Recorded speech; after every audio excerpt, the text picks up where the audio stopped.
friends, Romans, countrymen, lend me your ears. Hello, everyone. You are listening to the MC Lars podcast. This is episode 119 with Brandon Patton, a.k.a. Black Lotus from Frontalot's band, a man who has designed games, put out solo records, and he's a good homie, a father, a Seattle resident.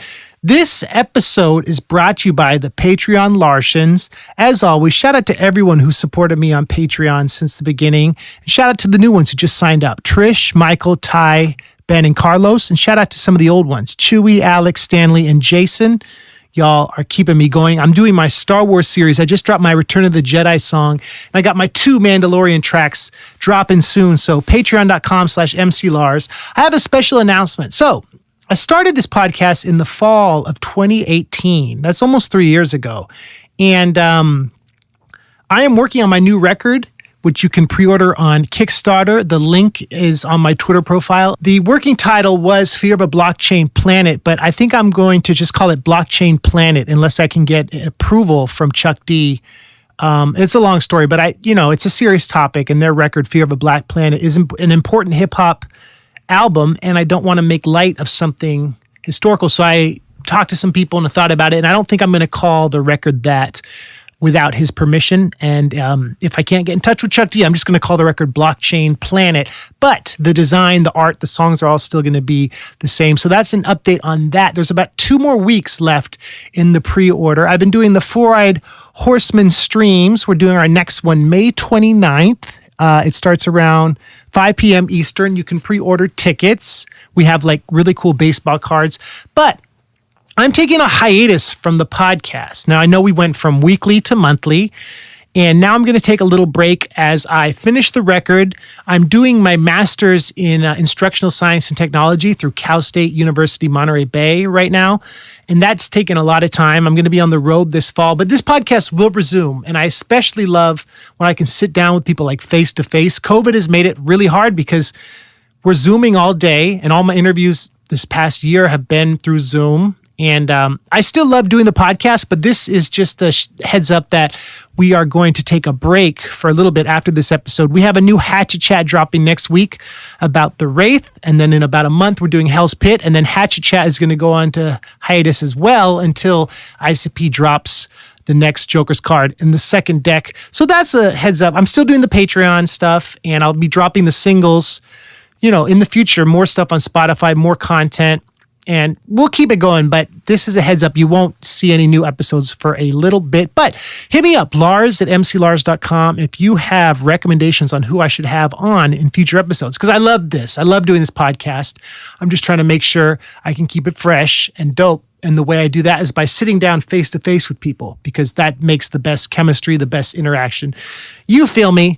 Nevertheless, this interview with Brandon Patton is awesome. We talk about the heyday of the first few years of Frontalot's career, the origins of nerdcore, a popular topic on the podcast. So here we go. This is my interview with Brandon Patton.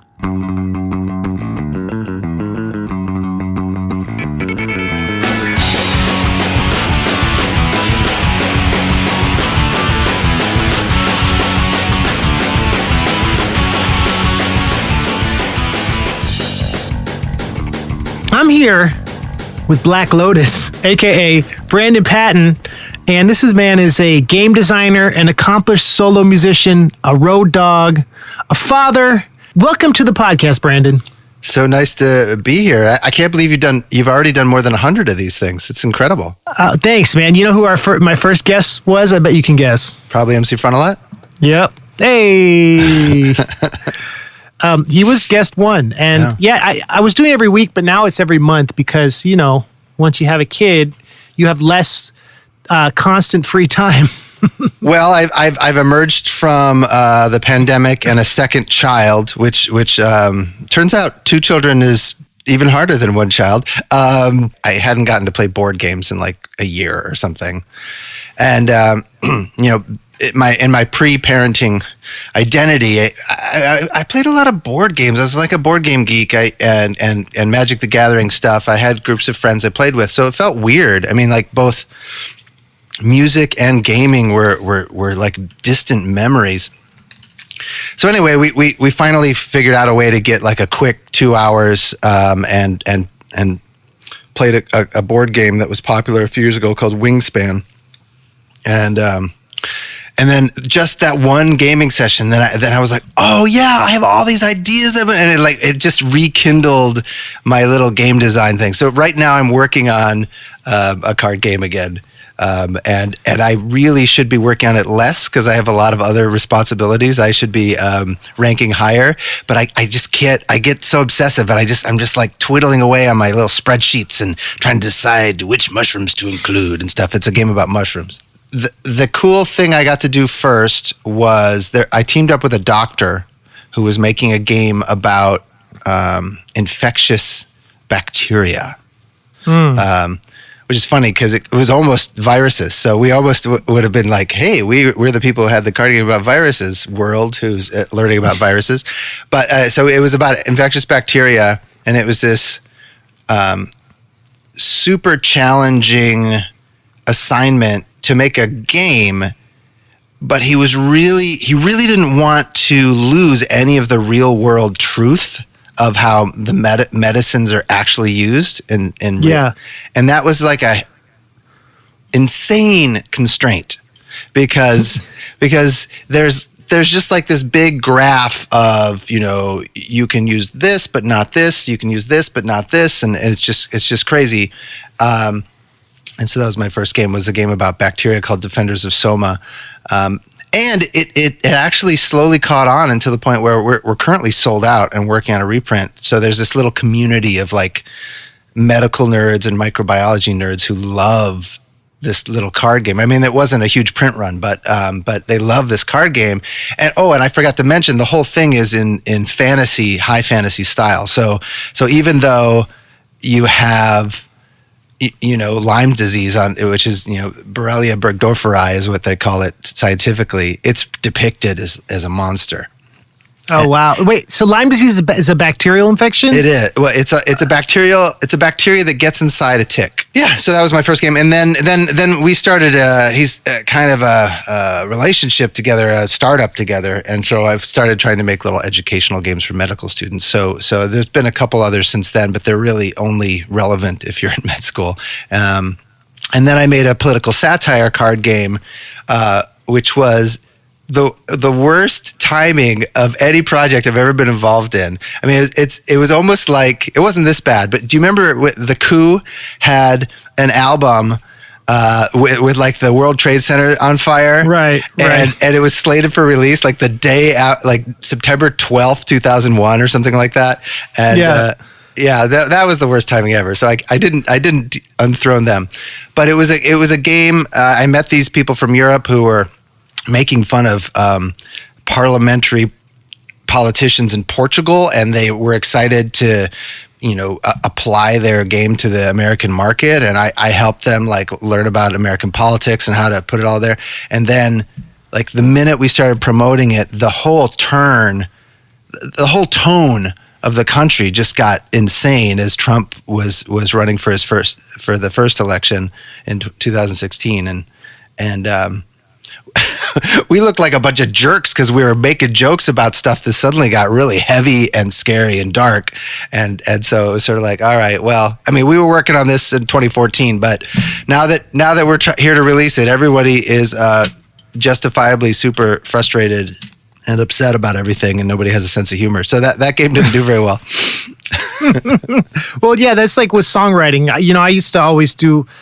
used to love to do like political songs and topical songs, but that became, people were inundated and bored of that, right? No one wanted to hear a song about why we didn't trust the president because that's all the news was. Right, and so everything really kind of shifted. Yeah. And it's really hard to do just creatively. It takes a lot of work and effort to make something good, and if it's contemporary, then it's only relevant for a week or two. So it's almost like a bad business model to be like, I spent 2 months perfecting this thing that I can share for a week until people are sick and tired of it. Like, it's just, you kind of want to do something a little more timeless, but. That's interesting. That's why Weird Al talks about why he doesn't do political stuff, because he spans so many decades, right? That it would it would not work. Yeah, now, I mean, you know? is Weird Al the guy who made fun of the Panic of 1987? No, that's This brings us to an interesting point, because talking about topicality, if that's even a word, talking about how things come and go and are popular and then they fade away. Let's talk about your relationship with Damien. Yeah. And it's amazing that we're all still doing this, but I do feel like 2006 to 2009 was like this popularity that you were a big part of and continued to be in, being in the movie, being a big part of the documentary. Like, how did you meet Frontalot, and what was it like being like in a band where you're your own solo artist, but kind of your identity was wrapped up in someone else's project, even though you're close friends? That's a big question, I guess. Yeah. And you know, even looking back on my life, you know, I wonder about so many things. Basically, the short version of the story is that we met in college, and I was devoted to trying to be a musician before Damien even really kind of started taking it seriously. Damien was going to be a web designer, a graphic designer, when he graduated and went back to the Bay Area for a while, and he was doing it. He was doing the early song fight stuff and the early raps that he recorded, kind of for fun, you know, on the side. Several years later, he had, partly because of how good he was at internet in those days, where it was only people who were good at internet were really at the front line of connecting. And everybody else was like, you know, I got this AOL CD in the mail. I don't know what to do with it, you know. And so he was connecting with people who were sort of super users or just good with technology, and so he quickly gained a lot of friends and a lot of support on the internet. And I was sort of floundering around. I tried rock music, I tried singer-songwriter stuff, and I didn't really have any idea how to build a fan base. I still don't. And he eventually just sort of had a little bit of momentum, and I kind of was like, man, you know, it's just more fun. It's more fun being a part of something that has a little bit of momentum, even if it's not my own thing, than it is doing my own thing, which feels really good during the creative part. But then when you go out to like share it with people, and you're like in a bar with 4 people, and you're just like, what am I doing with my life? Which I'm sure you remember. And the funny thing is, even you and Frontalot, it still occasionally have these weird shows where nobody shows up, I assume, because that still happens sometimes. But in the beginning, it's just all that, and it's just very strange to just be out there, you know, plugging away. So I got excited about being a part of something that actually had some fans, and I was happy to put my stuff on hold just to have that experience, you know, and what an experience it was. It was super fun. Was it like 5 years? Can you remember? Damien, Gabi, and I all moved to New York City within around 2004, 2005. And at that point, it was like, okay, why are we in New York City? Like New York City is, people move here to try and accomplish something, you know? Right. So let's do our best. I remember that the early shows was when Damien started trying to do little live shows, like these dinky little shows that we would do. And maybe it helped that, you know, the New York City population is so big, and you know, if you live in the Bronx or Staten Island or, you know, end of Long Island, you can still jump on a train to come to this weird MC Frontalot show. So we were able to get 20 or 30 people at some of our earliest shows. Yeah, so he started doing it then, and then but he's, you know, always at night he's plugging away on his computer, and he would tell us he had some sort of metric for determining. He's like, sometimes he would say, you know, I think I have about this many fans. I can't remember what he would say, but I think at one point he said something like, I think I have like 10,000 fans, and I was just like, shut up. And I didn't believe him at all. And then eventually he's like, well, maybe I could, do some kind of tour. And he really didn't really know. And I mean, it's the classic DIY dream where he didn't really know what he was doing. He didn't know how to perform. That's a whole different skill set, as than writing. And we booked that first tour, and then random chance of luck that Gabi had been dating Nagin, and she was getting into documentary movies, and she just got really fascinated with this whole. I think she was interested in the community side of it, but like this thing, it felt a little new, it felt a little different, it felt like a worthwhile topic for documentary. And Gabi almost messed it up for us because they actually broke up slightly before our tour. Whoops! And I didn't know that. I felt like internally I was like, "Don't mess this up for us, man." But yeah, they jumped in the van with us anyway and made a video. And the fact that was our very first tour, also I think made it kind of charming because, Sturgis had some experience and I had done a few tours. Like I had toured with his punk band they weren't really punk, but I toured with his rock band and I toured with my own rock band and I had done some stuff, but nobody ever had a booking agent or anything. So it was all a little here, a little there, like a few times a season. It wasn't heavy touring or anything. So we were all really green. Yeah.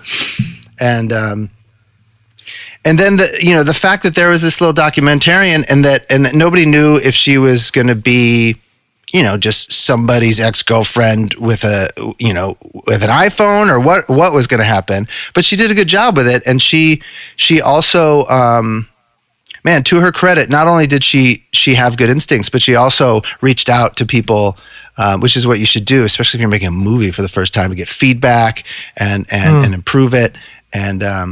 And she really committed to it. And so I think that movie was great. It was great for us. Yeah, and it was having some really big guests that she interviewed that kind of gave the genre credibility, like Prince Paul and Weird Al and Jello, and like that was cool. I'd like how she pulled that off. I've always been like, wow, you know what I mean? Yeah, and how she managed to get the interviews with them, and connect. Yeah, and that was cool because it put it into it put it into history. Like this is one of the things that happens now, and it connects to the things that happened before. That was really cool. And she got some really big interviews there. That was great. I loved your interview in the movie too. Delete. Oh yeah, what did I say? Yeah, if you sample Mario Brothers and rap about. Yeah, it was funny, man. Thank you. I always look back fondly at those years when I started touring with you guys shortly after, because you guys, my previous experience had been touring with like major label pop punk bands who had me as like their funny like kid rapper little brother, and they had a different attitude of entitlement or how the industry should be. And you guys you approached it more like, we're not doing this to be millionaires. We're doing this because we want to, because we're friends.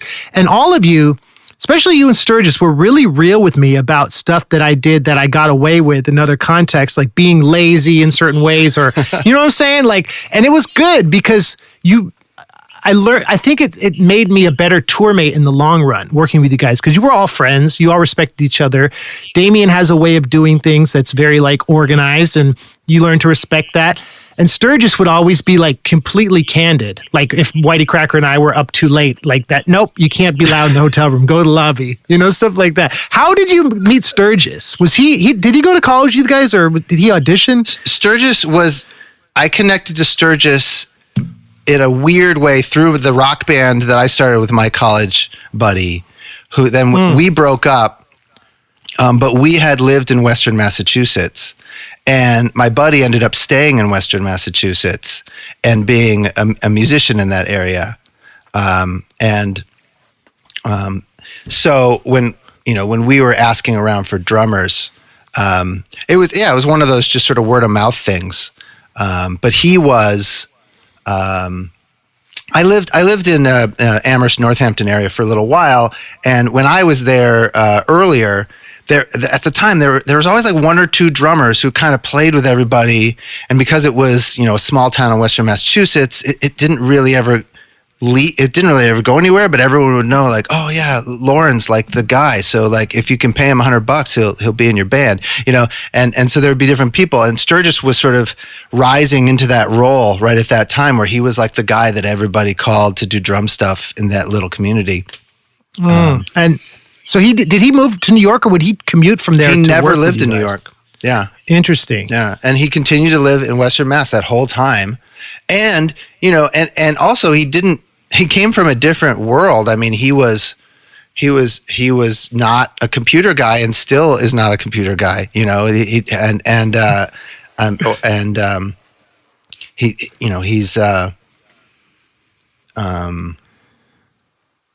he works on cars, and he has more of a rural vibe to him, you know, where he likes to be outdoors a lot. You know, he's outdoorsy. He likes to mountain bike, and he's you know, athletic. So yeah, it was totally different. But drumming is something, you know, you can't be a pasty, uncoordinated drummer. Like, well, I guess you can be pasty, but you can't be uncoordinated and be a drummer. Yeah, you have to like have a physical work ethic, and you have to be coordinated, and you have to have a lot of, the people who become drummers are usually have like a lot of physical energy. So you got to find somebody to run the nerdcore band, you know, to fit into the nerdcore band, who has this not super brainy, you know, like, yeah, I trip when I walk kind of, you know, approach. Right. That's funny. So he was kind of the outsider in a way, or he was the person you had all met the latest. You all knew each other from college. Yeah. I mean, he was essentially a hired gun. Yeah. But we spent so many years with him that he became part of it. But, you know, he also, he continued to do other things. And there was a moment, for both of us actually, where we got better gigs. You know, like we kind of got called up to do something a little bit more high end with better pay and better lodging. But yeah, it just didn't last very long, you know, but we both have our stories. Like, he toured with this singer-songwriter guy called Martin Sexton, who was basically headlining folk festivals.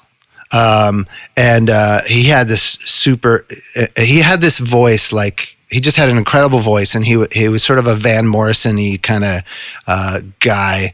And so Sturgis was his drummer for one tour, and they had a bus, and they had hotel rooms and everything. You know, I connected with James Bourne for a tour in the UK. That was fun because he had a fan base that was a little different than the kind that Frontalot had. I mean, he was had been a teen idol for a little while. And in the UK, nobody really knows him in the US as far as I can tell. But in the UK, he's quite famous. And I also got to sub for Jonathan Colton when he was opening for They Might Be Giants, which was just a short-term thing because his bass players couldn't do that particular run. But it was super fun for me because They Might Be Giants and a real tour bus. And actually, we didn't have a real tour bus on that, but we did get our own hotel rooms, which was really really nice. That's amazing.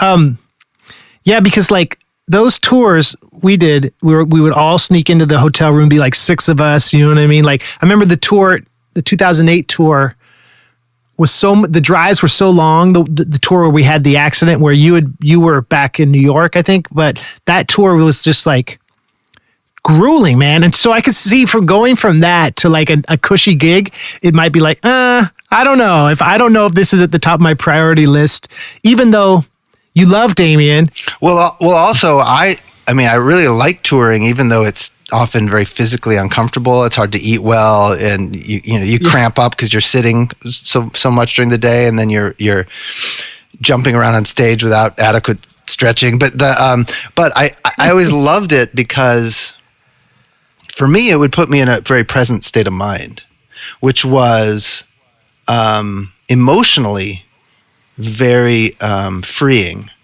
because when I was on tour, I wasn't worrying about I wasn't worrying about the future.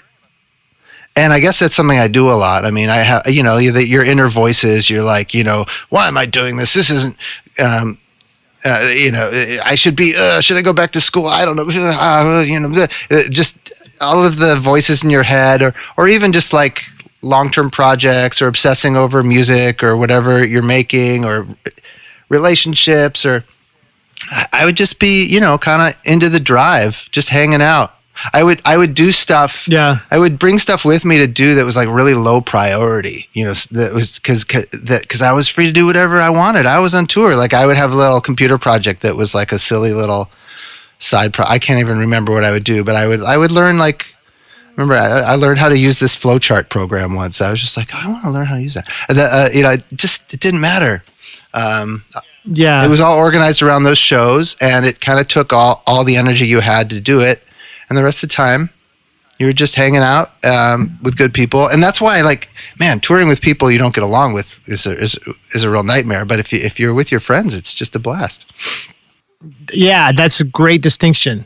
If you like the people, it's great. And if it's and the other thing is, if you're playing to people, I feel like even the hard shows were outweighed by, there were some great shows, at least the shows I was with you guys. And I wonder, Brandon, if maybe you felt more of that freedom because being a player in a friend's band didn't mean all the marketing and branding was on your shoulders. You kind of could just roll with it. No, you're right. I mean, I think you and Damien have a lot more to be anxious about. There's financial implications to everything that happens. There's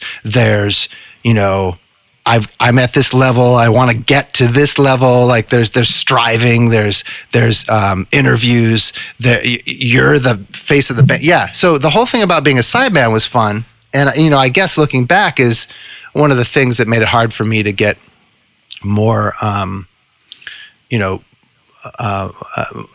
get more attention for my own stuff was that I was pretty bad at that side of it, like representing, being an interesting person that people want to talk about when you're not around. I just made stuff and wasn't really sure how to share with anybody.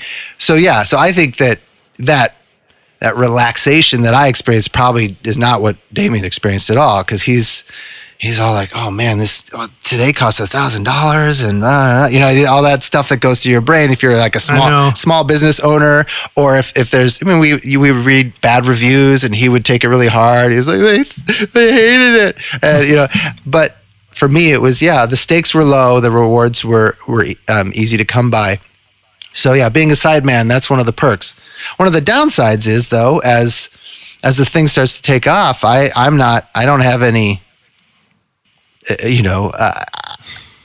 I don't get any of the financial rewards for what happens, and so there's no longevity to it, and so you end up being like, it's 5 years later, and that was really fun, and I don't have a career or a job really, so you have that you're like, oh yeah, because I was sitting there being in the present tense for 5 years. So yeah, you're right. But then weren't there a few tours where you opened with your solo project? Right. So that was one of my attempts to merge the two.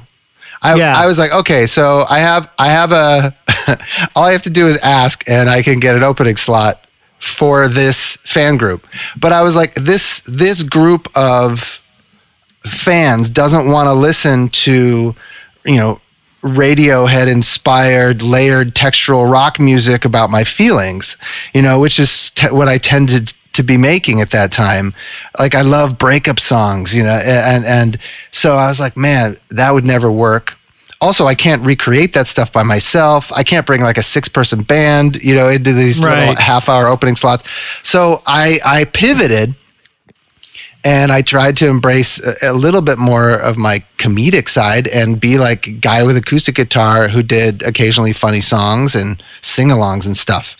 And I had, at the same time, I had another project with a guy named Prince Gomovillis, who's a playwright, and we would perform at this place called the Impact Theater in Berkeley. And so I took a shot at doing sort of like funny acoustic stuff, like Flight of the Conchords kind of stuff for a while. But and I mean, about you and Frontalot have a lot of humor in your music, and so you know about. There's a different side to that kind of writing where you want the jokes to land, and figure out the timing of it, and how not to just how to be funny. It's hard. It's a hard. There's no obvious formula for how to be funny, right? Yeah, and we started this interview talking about topicality. I mean, with nerd culture, that stuff, I feel like it constantly is changing. So you could talk about Star Wars or like old Star Trek, but like new games and stuff, that's hard, That's hard to not feel like you're pandering. So did you do this stuff? So when you did that tour, were you doing the stuff from like Underhill Downs and and Should Confusion and everything? Or was that new stuff that was more silly? Well, as I recall, I had like an 8 or 9 song set. And I would do like 1 or 2 of my songs that I thought were good enough that I could do just on acoustic guitar. And then the rest of them were more just like fun. Man, I mean, I can't remember the exact lineup. But of course, I think once I started doing it, I would get more audience reaction to something that was more interactive with the audience. So there was sort of disincentivized me to do like a tender little song where people would just be quiet and then I would do the next song. Whereas, if I could do something that grosses people out, or if I could do something that was like, I did a Pogues cover and everyone would shout along on the chorus, and that was just more audience engagement. So, I think that the Show Confusion and Underhill Downs records ended up just feeling a little bit like for a different audience than the nerdcore audience, and so I just kind of I ended up being like the warm up act. Right. It worked in part because people knew that you played on those songs and that you were friends with Damien, so they're like, oh, this is tangential to something I like. Like if you had nothing to do with the headliner, it maybe would have been even harder sell. Do you think? Sure, presumably. And I had my tie on, when I would perform. I never know. I guess I never know in a Frontalot audience how many people there are aware of the band or even pay attention to the band. But presumably that gave me at least a little bit of legitimacy to be there, as opposed to like you're saying when you did those punk rock shows. I mean, a certain number of the audience must have been like, "Who's this guy? Why is he here?" Right? Yeah, especially then, like 2005, 2004, where it was not common for hip hop and other genres to kind of cross pollinate like that, right? So it was an interesting time, man. So what was the last tour you did with them? And Gabi stopped touring before you did, right? He stopped. Yeah, if I recall correctly, Gabi just did a few tours with us. And so everyone's having a different internal experience. Like I'm blissed out on this like present tense, low anxiety, tour experience. And Gabi is not enjoying it at all. Like Gabi is a really light sleeper, so he's probably sleep deprived the whole time. He doesn't party, so like he's just like waiting to get back to the hotel room to unsuccessfully go back to sleep every night. And it's hard. And then at some point he realized, wait a minute, my dream, my journey is being interrupted by the MC Frontalot experience, and he reclaimed his own path. And I kind of hung on a little longer because it was fun. I was having a good time. The thing that changed was I moved out of New York in 2009. So when I left New York, then it was. I mean, I was only 2 hours away. I moved to New Haven, but that was the beginning of a little more distance from the project. It was a little more effort to come in and rehearse for something. I think I spent another 3 or 4 years mostly doing the lucrative like one-off things where you go to like PAX or a convention, like playing in DEF CON in Las Vegas every year. I did that for many years. That was really fun. I think that's when Weezer's bass player started getting more involved in playing the bass parts for more steady gigs or more local gigs. How did you and your wife meet? And if there's anything you don't want to talk about, we don't have to. No, this is a great story. I assume I've told you this story before, but you may have forgotten. We met on an airplane, and I was flying out to Minnesota, where I grew up, to go to the wedding of an old family friend. And I was wearing my tux because I didn't have a garment bag, so I was just like, I'll just wear this on the airplane. Yeah. So I was just a guy in a tux, and I was watching a movie about Kurt Cobain or something like that. So I was a guy in a tux watching a movie about Kurt Cobain on an airplane to Minnesota, and she was next to me reading some New Yorker article about hangovers. And she was flying to Montana to meet with her dad for some kind of vacation thing. And the last hour of the flight, we struck up a conversation because I was like peeking at her. I was like, I read that New Yorker article. It's really interesting. And we just started chatting. And the usual small talk sort of turned into, what do you do?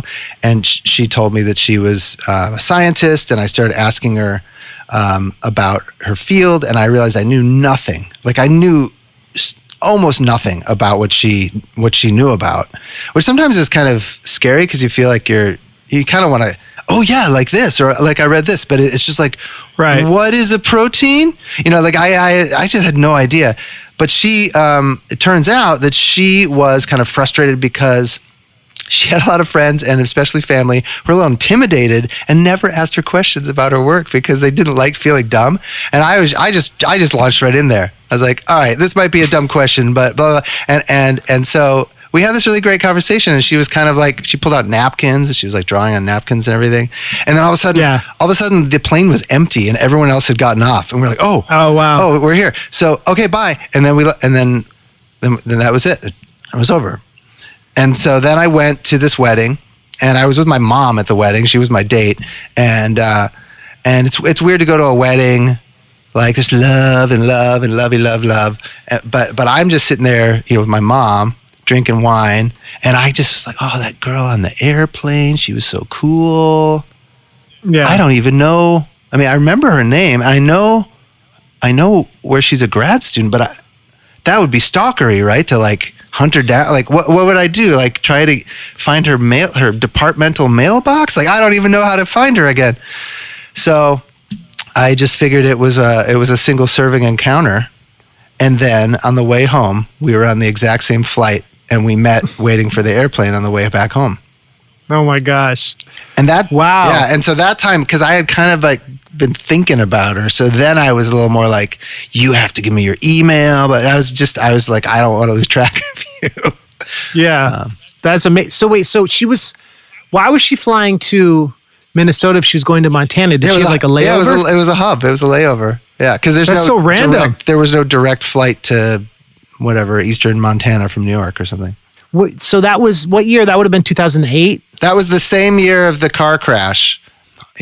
All my musician friends were just cut off from their plans.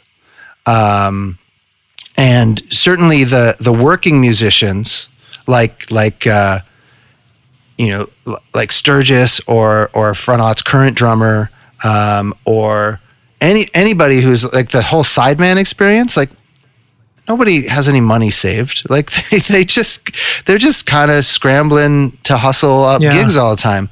And then when you don't have gigs, you usually do some sort of low wage job, like work in a restaurant. So you're like, I can't tour. I can't work in a restaurant. Like, it's just like, so yeah. A lot of people, just were really financially, crushed by not having that. I had already turned into sort of a homemaker. Like the beginning of the pandemic, we had a baby that I was taking care of while my wife was working, and I was the stay-at-home dad for several months. So that didn't change our trajectory at all. Actually, on that regard, I was going to stay home and take care of the kid until she could go to school. But yeah, so that's interesting. So I asked you like a year ago or something. I was listening to your music. I was like, Brandon, do you think you'll make another record? And you said something interesting. You said you didn't know if you would, you might not. Has that changed during this time? Do you feel like you want to make music again, or? I have not. I have not felt like I want to make music again. And honestly, I mean, I think I'll write some little songs, on acoustic guitar. Sure, no problem. And I also, well, I will be. I've connected with an old friend, a very old friend here, and so we're gonna start playing music together. But I don't know if I'll make an album again. And the reason is that the way that I was able to make albums required a level of commitment and slight insanity that I don't think is possible in my family life. And I don't want to. Yeah, I don't want to lay that on anybody. I don't want to lay that on them. It's like, you won't let me make a record. But it's just like, staying up all night, or like I can't quite get the. I can't quite get the euphoria and the delusion of grandeur I want if I'm just like, oh, I get to work on this between 10 and 11 every day, every weekday. That's, and I think if I needed it more, then I would just find a way to make that work. It's like, well, this is the only way I can do it, so I'm going to make this work. But instead, I'm kind of like, man, I just don't want to make music that way. So I just haven't been. Is that liberating to not have the onus of that whole old way of doing things? No, I think it's sad. Yeah. but it's that kind of creative output was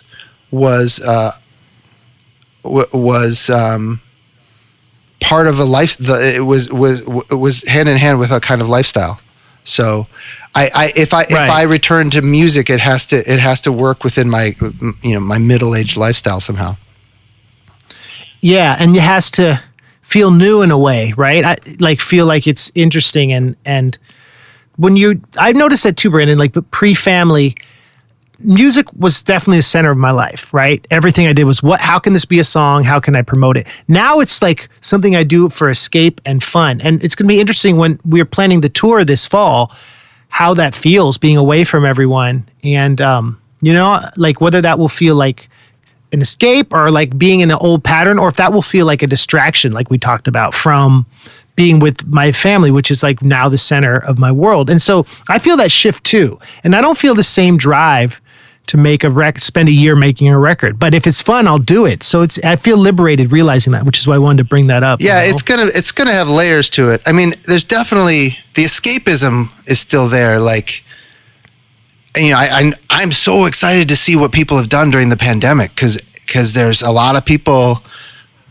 who don't have tons of responsibilities, who are stuck at home with only their creativity. And I think that there's going to be this dump of finished work over the next 2 years. It's going to be really fun to sift through to see what everybody else did. But those of us with kids, we're just sort of figured out how to get through the world of no babysitters. There's going to be layers to that. Everybody's going to have to figure that out. I mean, I think that also could be really cool that you are like, there's a purity. For instance, here's one thing. So I've lived in a lot of places and you've moved around too. And there's an old joke that, in LA, people are, in San Francisco, people are smart, and LA people are ambitious, and in New York, people are both, which is obviously like a New York centric, superiority thing. But one of the things that there's truth in that for me is that in the Northwest, I meet all these people who have a creative output that they're hugely committed to, and they're not ambitious about. And it's like it's for personal enrichment. It's not something that they want to make a career out of exactly.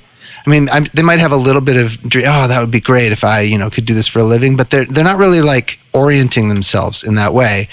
And And sometimes it means it's a little amateurish, but sometimes it means it has this purity to it because it's non-commercial. It's not really adapting to an audience or a potential audience. It's just like, why'd you do this? Because I like doing this. You like, and that's end of story. You know, it's not like, oh, we have to cut that song because this crowd is not feeling it. Like, there's no practicality to it.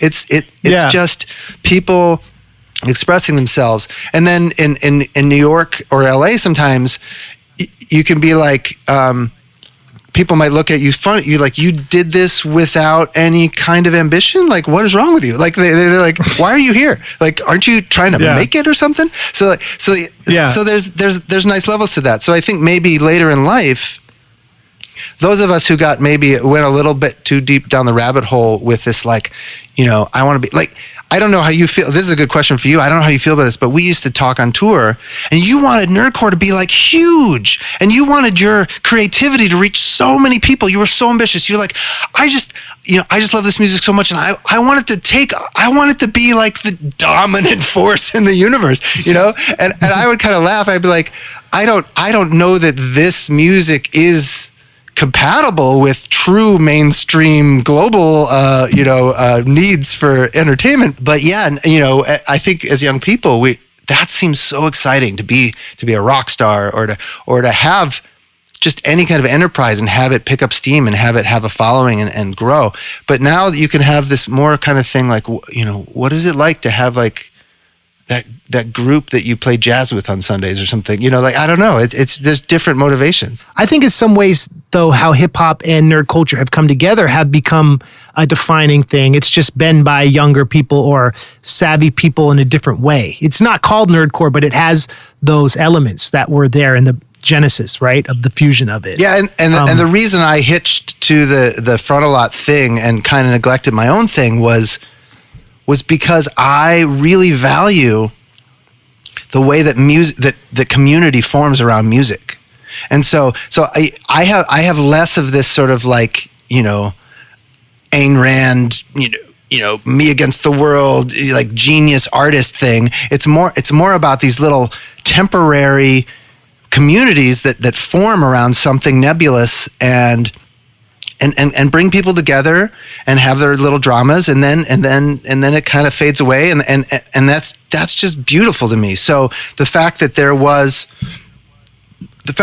some relevance to some people, and you know, people would get their tattoos of our stuff on them, or people would talk about it just being meaningful, you know, to somebody, that was great, and it's magical, and it doesn't matter really how big it is. In fact, the bigger it is, usually the less meaningful it is. I mean, there's that sweet spot where something is getting bigger, but is still special and small enough to be a community. So yeah. And in fact, I mean, some of that was that I don't want to be a part of Amazon.com, a global, you know, blah, blah. Like, I want to be a part of a small scene. So I actually didn't want nerdcore to get too big because the things that I valued were already happening. So I was more worried about, like, do you remember that Woodstock? Was it the 20th or the 30th? There's some anniversary Woodstock show that they tried to do, and water was like $5 a bottle, and everyone started Woodstock 99 rioting and stuff. It was like, yeah, man, you don't want to go that way with it. Yeah. Where do you think, like, I'm impressed that it's continued and that people still come to see us and that it's survived nerdcore. Did you expect that like now 15 years after this, people would still pay to come see it? I don't know. I mean, I didn't really expect anything, but I do know that nerds are more nostalgic than so hipsters tend to stop liking things when too many other people like them also. It doesn't happen with nerds. Right.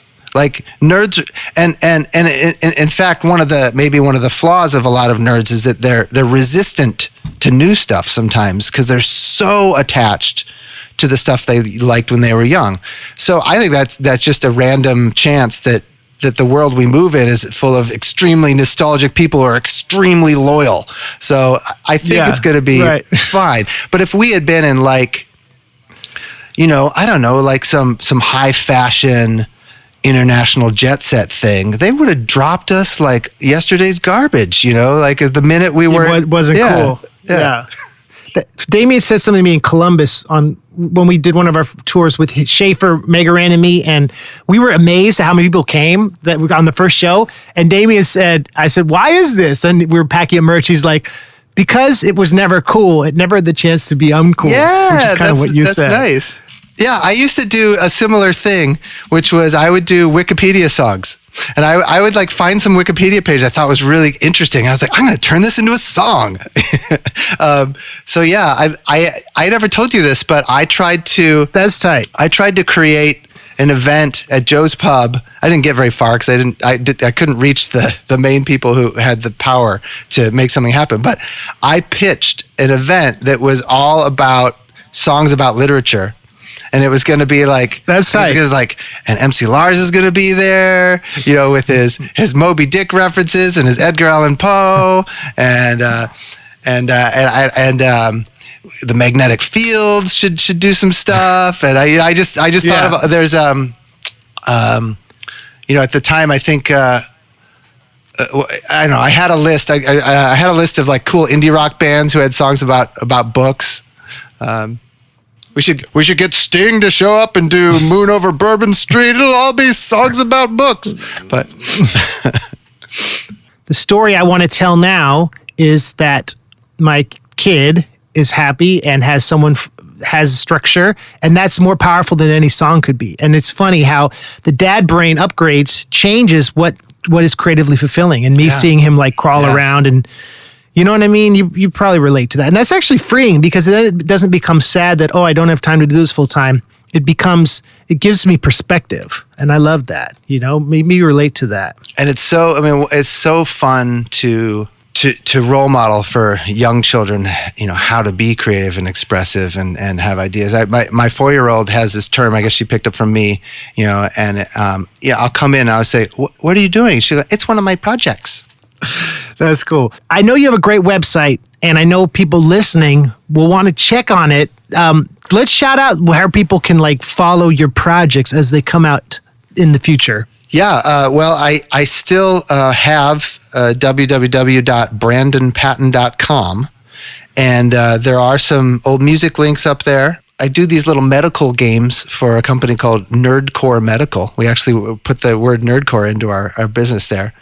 So you can check out some of those things, although a lot of them are sold out right now, but they'll be back. Basically, the albums I feel proudest of that continue to be like I'm not ashamed of that were those sort of indie rock moody records I made called Should Confusion and Underhill Downs, and those were the ones that I put a lot of obsessive hard work into. And those are the two records I still feel really good about from an artistic point of view. And then if you're interested in any of the sort of funny or silly stuff, there's an album called How I Allegedly Bit a Man in Gloucestershire, which is based on a true story of when I was drunk at a rock concert. And whenever we're in the same location, like if you tour through Seattle, actually I'm thinking if you tour to Seattle, you probably won't have your family with you, but at some point, your kid and my youngest will be very close in age, so they can hang out together. And they can trade VR memes with each other in the future. They'll have the same frame of reference for how the world was disrupted and reunited, and how friendship is great. Hey, I want to end. I like to end with jams, and I want to end with Caught Off Guard, if you don't mind. Sure. Because I love that jam. So let's go out with that. Brandon, this has been tight. I appreciate you making time. Thanks. That's joyful. Okay, here we go.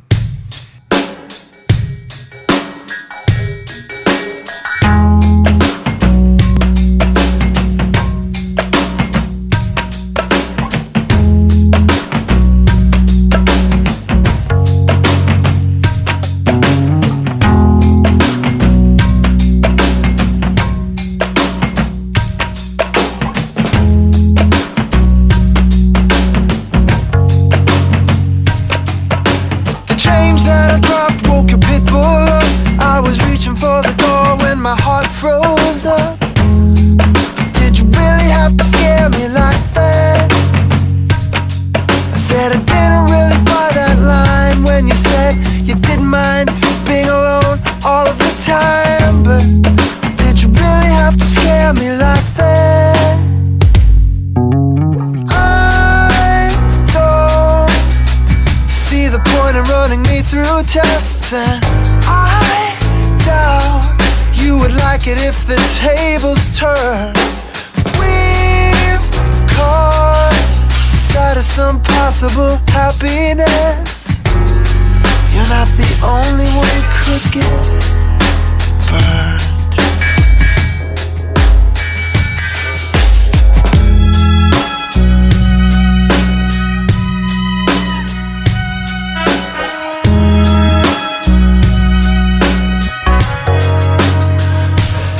I caught a glimpse when you were caught off guard. I didn't know that you tried so hard. Did you really have to scare me like that? I imagine that you've learned like so many, that when you show the real you they turn and flee. But did you really have to scare me like that?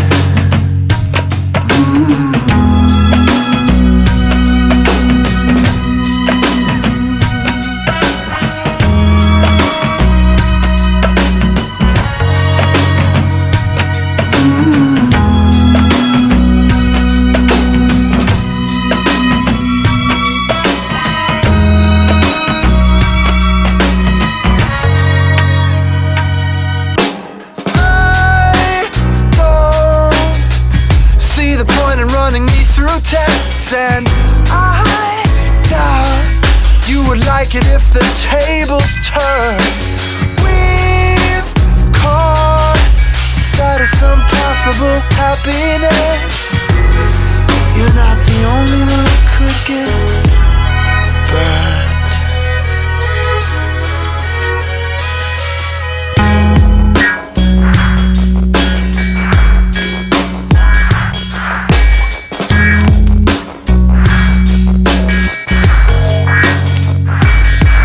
Now I see you by a store downtown, staring through the window at a wedding gown.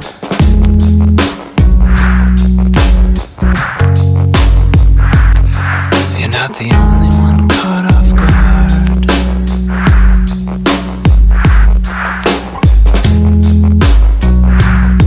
You're not the only one caught off guard.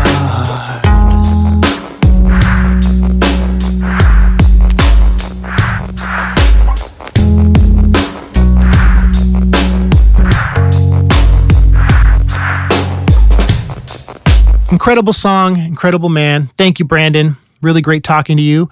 And keep in touch at MC Lars on Twitter, at MC_Lars on Instagram. If you haven't heard the 100 plus old episodes, they're on SoundCloud, they're on Stitcher, they're on Apple Podcasts, they're on Spotify. So go back and listen if you miss me, and I'll be back. So keep subscribed to this RSS feed, and we got more flavor coming soon. I love y'all. Thank you so much. Peace.